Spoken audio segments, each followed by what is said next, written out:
hello everyone ए video रे हमें जानिबा what is mass माने वस्तुत्व कौन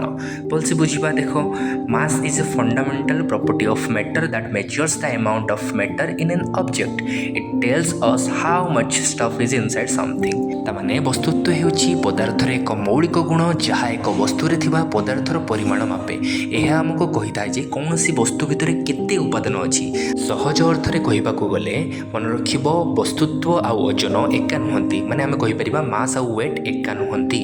एबे हमें जानिबा स्केलर क्वांटिटी बा दिगविहीन परिमाण कथा मन रखिबो मास बा वस्तुत्वर परिमाण अछि किंतु कोनोसी दिग नाही तार एकक कथा बा एसआई यूनिट कथा यदि हमें कहिबा ता एसआई यूनिट होछि किलोग्राम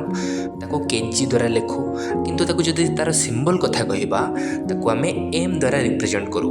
सबुठार इंपोर्टेंट कथा होछि गोटे ऑब्जेक्ट रो मास केबे भी चेंज हुए नाही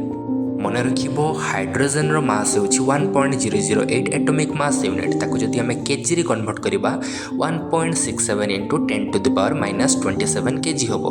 कार्बन रो मास होछि 12.01 एटॉमिक मास यूनिट ताको जदि हमें केजी रे कन्वर्ट करिबा 1.99 into 10 to the power minus 27 KG होबो